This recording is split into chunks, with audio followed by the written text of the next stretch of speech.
राज्याचे मुख्यमंत्री देवेंद्रजी काल असं म्हणाले की सगळ्यात मोठा टीईटी परीक्षा फुटीचा घोटाळा हा ठाकरेंच्या काळात झाला.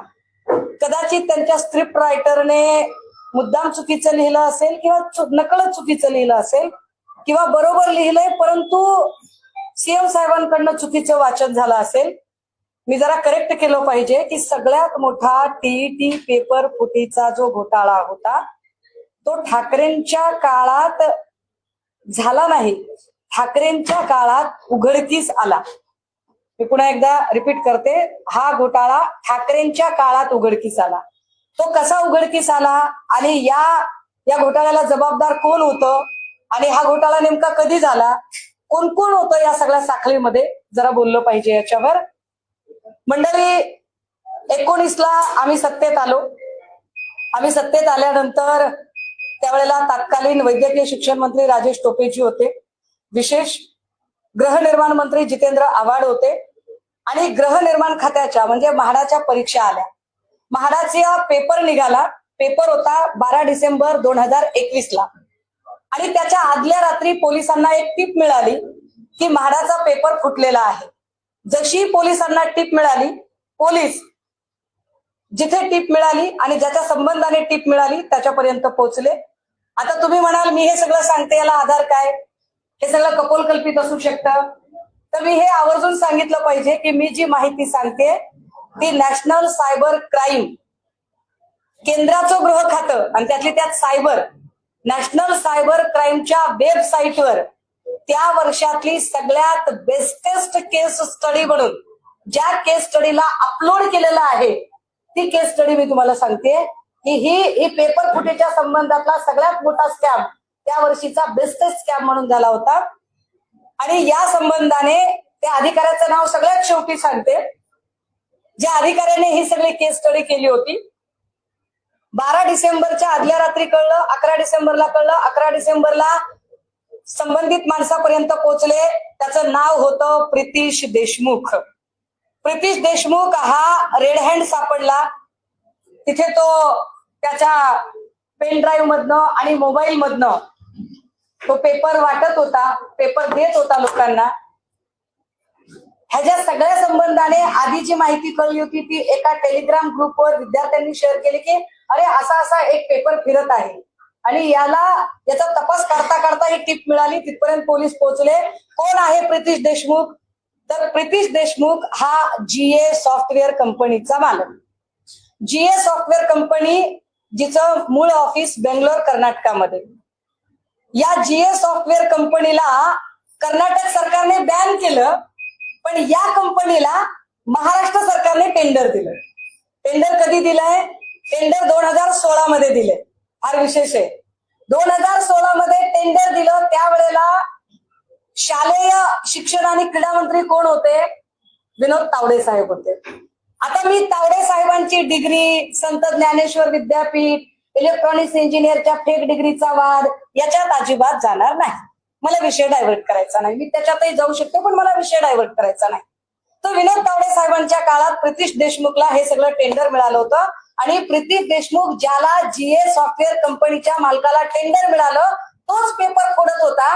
त्याला जेव्हा पोलिसांनी ताब्यात घेतलं आणि त्याची चौकशी सुरू केली त्यावेळेला त्या सगळ्या चौकशीमध्ये जी माहिती पुढे आली हे फार इकडे लॅपटॉप मध्ये दाखवण्याच्या ऐवजी मी तुम्हाला या कागदांवरून ती माहिती दाखवते की बघा म्हाडाच्या एका पेपरवरून कुठपर्यंत पोहोचलं हे सगळं प्रकरण.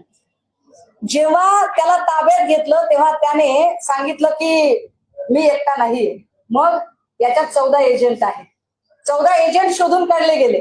14 एजंटला शोधल्यावर त्याच्यातल्या 2 एजंटनी सांगितलं आमचं काम फक्त गिराईक आणण्याचं होतं. गिराईक म्हणजे काय? तर जो विद्यार्थी पर पेपर 5 लाख रुपये खर्च करू शकतो असं गिराईक आणायचं काम आमचं होतं. मग मूळ कोण आहे? त्याने सांगितलं याच्यातला शिक्षण क्षेत्रातला तांत्रिक सल्लागार आहे. त्याचं नाव काय? ते म्हणाले तांत्रिक सल्लागाराचं नाव आहे अभिषेक सावरीकर. बघा देवेंद्रजींनी सांगितलं की तुम्ही केलेला आहे घोटाळा. हु इज अभिषेक सावरीकर? देवेंद्रजींची सत्ता होती. विनोद तावडे शालेय शिक्षण क्रीडा मंत्री होते आणि त्या काळामध्ये शिक्षण विभागात तांत्रिक सल्लागार पदावर अभिषेक सावरीकर होता. पोलिसांनी अभिषेक सावरीकरला ताब्यात घेतला. अभिषेक सावरीकर पोपटासारखा बोलायला लागला आणि तो म्हटला मी कुठे एकटा, मैं नहीं छू इसमें, फिर कौन है. त्याने सांगितलं अरे बिहार तिकडे जा, बिहारला जा, युपीला जा, राजस्थानला जा, तिकडे आहेत ही सगळी माणसं. तिकडनं 47 एजंट शोधून आणले वेगवेगळ्या परीक्षेत. आणि हे 47 एजंट जेव्हा शोधून आणले तेव्हा ते म्हणाले हमको क्या पता था साहब, इसमें का जो मेन बॉस है वो आपकेच महाराष्ट्र में है. कोण आहे तो मेन बॉस. आणि मग सांगितलं की याच्यामध्ये शिक्षण खात्याचा एक साधारणतः उपसंचालक पदावर काम करणारा माणूस आहे ज्याचं नाव आहे तुकाराम सुपे. तुकाराम सुपे बद्दलची माहिती सगळ्या चॅनलने आतापर्यंत दाखवलेली आहे. मी काही वेगळं सांगायची गरज नाही. तुकाराम सुपेकडे किती मुद्देमाल सापडला, काय काय सापडलं, त्यावेळेला ज्या माहिती त्याच्याकडे सापडलेल्या होत्या म्हणजे तुकाराम सुपेकडे हस्तगत झालेली की एवढे पैसे त्याने केलं काय, तर साधारणतः 3,26,27,000 रुपयाची कॅश त्याच्या घरात सापडली होती. त्याच्याकडे दागिने किती सापडले होते, तर त्यावेळेला त्याच्याकडे जवळपास 97,04,605 रुपयाचे दागिने त्याच्याकडे सापडले होते. 70 लाखाची वाहनं सापडली होती आणि त्याच्याकडे 5.5 कोटीचं फिक्स डिपॉझिट होतं तुकाराम सुपेकडे. आता तुकाराम सुपेला पकडलं, तुकाराम सुपेची चौकशी सुरू झाली. तुकाराम सुपे म्हटलं मेरे को क्या पता है, मेरे ऊपर भी कोई है. देवेंद्रजी, काल तुम्ही म्हणालात की ठाकरेंच्या काळात घोटाळा झाला, तर ठाकरेंच्या काळात नाही झालं साहेब. हे सगळं ठाकरेंनी उघडकीस आणलेलं आहे. काय काय उघडकीस आणलं, तर तुकाराम सुपेच्या वर कोण आहे बघा. अधिकाऱ्यांना फ्री हँड देणं पण महत्वाचं असतं. मला माझ्या नेत्याचा अभिमान आहे की सन्मान्य पक्षप्रमुख उद्धव बाळासाहेब ठाकरे यांनी सगळ्या अधिकाऱ्यांना फ्री हँड दिला. विशेष म्हणजे म्हाडाचं खातं ज्या जितेंद्र आव्हाडांकडे होतं, जितेंद्र आव्हाडांनी आदल्या दिवशी लगेचच अधिकाऱ्यांना विचारलं काय केलं पाहिजे. अधिकाऱ्यांनी सांगितलं साहेब पेपर कॅन्सल करा. ट्विट केलं आव्हाडांनी आणि पेपर कॅन्सल झाला. आरोग्य खात्याचा पेपर असाच लीक झाला होता. राजेश टोपेजींना कळवलं. टोपेंनी सांगितलं अगदी कुणीही असला, माझ्या ऑफिस मधला असला तरी सोडू नका. सगळ्या मंत्र्यांनी मिळून फ्री हँड दिला आणि एका माणसापर्यंत पोहोचले. कोण होता याच्यातला टॉपचा, तर त्याचं नाव होतं सुशील खोडवेकर, जे डायरेक्ट IAS ऑफिसर होते. आता हे डायरेक्ट IAS असणारे सुशील खोडवेकर त्यावेळेला एज्युकेशनला डेप्युटी सेक्रेटरी होते, उपसचिव असणारे सुशील खोडवेकर, उपसंचालक पदावरचा तुकाराम सुपे, तांत्रिक सल्लागार असणारा अभिषेक सावरीकर. ही सगळी लाईन शोधून काढली गेली. आता ही सगळी लाईन शोधत असताना ज्या जागा त्यावेळेला निघालेल्या होत्या त्या जागा एकूण किती होत्या, किती जागांच्यासाठी ही सगळी परीक्षा झालेली होती, तर साधारणतः 5.25 लाख विद्यार्थ्यांनी फॉर्म भरले होते. हे फार उल्लेखनीय आहे की जेव्हा 5.25 लाख विद्यार्थी फॉर्म भरतात, जागा होत्या 15,000. 15,000 जागेसाठी 5.25 लाख विद्यार्थी फॉर्म भरतात. आणि विशेष गोष्ट आहे की त्यातले साधारणतः 15,000 विद्यार्थी सिलेक्ट झाले. पण तुकाराम सुपेच्या ऑफिस मधले 50 कम्प्युटर रजिस्टर सील झाले आणि त्या सगळ्या कम्प्युटरमध्ये काही उत्तरपत्रिका, काही हॉल तिकीट्स त्याच्यातनं जप्त करण्यात आले. आणि त्यात असं कळलं की किती विद्यार्थ्यांनी चिटिंग केली आहे, किती विद्यार्थ्यांनी हा फुटलेला पेपर विकत घेतलेला होता, तर तब्बल 7,500 विद्यार्थ्यांनी. देवेंद्रजी, मी तुमच्या काळातलं सांगते सगळं. ठाकरेंनी उघडकीस आणलं, हे फार महत्वाचं आहे. ठाकरेंनी उघडकीस आणलं. ठाकरेंच्या काळात नाही घडलं, ठाकरेंनी उघडकीस आणलं. फडणवीस साहेब तुमच्या काळात तावडे साहेब शिक्षण मंत्री होते, या काळात हे सगळं झालेलं आहे. आणि अधिकाऱ्यांचं नंतर काय झालं ते पण सांगणार आहे. 7,500 लोक याच्यात आहेत. हे जेव्हा माननीय मुख्यमंत्री उद्धव ठाकरेंना, तत्कालीन मुख्यमंत्र्यांना तपाशी अधिकाऱ्यांनी सांगितलं की साहेब एवढे एवढे लोक आहेत आणि 7,500 विद्यार्थी आहेत, काय करायचं, कारण 7,500 विद्यार्थ्यांमधल्या 3,500 विद्यार्थ्यांना नोकऱ्या सुद्धा लागल्या होत्या. आणि ठाकरेंनी सांगितलं फसवणूक करणाऱ्या एकालाही सोडायचं नाही. त्या 3,500 नोकरी लागलेल्या सगळ्याच्या सगळ्या लोकांच्या नोकऱ्या डिस्क्वालिफाय केल्या गेल्या. नुसत्या डिस्क्वालिफाय नाही, त्यांच्याकडनं पगार रिकव्हर करण्यात आले. देवेंद्रजी, अहो तुमच्या काळात साधी एक FIR होऊ शकत नाही. दिसत असलं तरी डोळ्याने धडधडीत गुन्हा घडताना.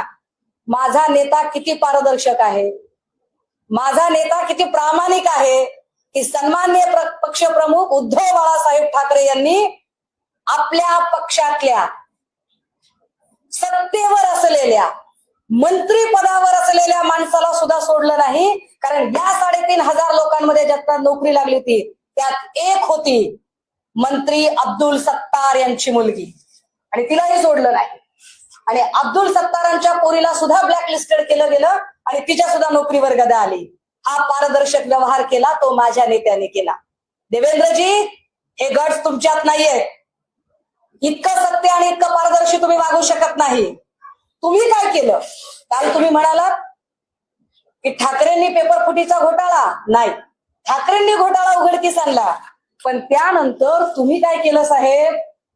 अभिषेक सावरीकर तांत्रिक सल्लागार, त्या तांत्रिक सल्लागाराचा साहेब तुम्ही पक्षप्रवेश करून घेतला. जो अभिषेक सावरीकर ज्याला ठाकरेंनी लॉकअप मध्ये टाकला होता, ज्याला ठाकरेंनी जेलमध्ये पाठवला, त्या अभिषेक सावरीकरला तुमचे लाडके चहेते तत्कालीन मुंबई प्रदेशाध्यक्ष, हे असे सुदृढ बालक स्पर्धेत भाग घेण्यासारखे जे दिसत आहेत फोटो, रवींद्र चव्हाण साहेब, या रवींद्र चव्हाण साहेबांनी अभिषेक सावरीकरला भाजपमध्ये घेतलं. टीईटीच्या तुमच्याच काळातल्या पेपर घोटाळ्यातल्या प्रकरणातल्या मुख्य आरोपीला. नाही नाही नाही नाही नाही, ते प्रितीश देशमुख वेगळे, त्यांचं पण सांगते. हा तांत्रिक सल्लागार होता शिक्षण विभागाला, आणि हा मेन होता. एजंट गिराईक आणून द्यायचे याच्याकडे, आणि पेपर कसा फोडायचा, कारण 2 पद्धतीनं पेपर फोडायची मोडस ऑपरेंडसी होती. एक होतं की पेपरच आधी लीक करायचा, आणि दुसरा प्रकार होता की जर 150 मार्काचा पेपर असेल तर फक्त 40 बहुपर्यायी प्रश्नांनाच खुणा करायच्या, बाकीचा सगळा पेपर कोरा सोडायचा. ज्यांचे पैसे येतील त्यांच्या पेपरला ते जे गोल गोल गोळे गोळे करायचे बहुपर्यायी मधला एक पर्याय निवडून, हे काम करण्याचं काम हे याच्याकडे होतं, अभिषेक सावरीकर. आणि हे केसमध्ये आहे, हे ऑन पेपर आहे, हे रेकॉर्डवर आहे. याला तुम्ही भाजपमध्ये घेतला देवेंद्रजी. बरं, ह्याच्यावर ह्याने काय केलं? आता मग तरी गुन्ह्याने खायचं होतं की भाजपने एवढं पवित्र करून घेतलं बाबा, एवढा भ्रष्ट माणूस, त्याच्या फायली नष्ट केल्या. आता याने नीट वागायचं होतं, पण असं नाही झालं. ह्याला भाजपमध्ये घेतल्यावर आता जो 8 महिन्याखाली मृदा जलसंधारणचा पेपर फुटला, त्याच्यात पुन्हा याचं नाव आलं. देवेंद्रजी, ह्याचं नाव पुन्हा आलंय बरं का.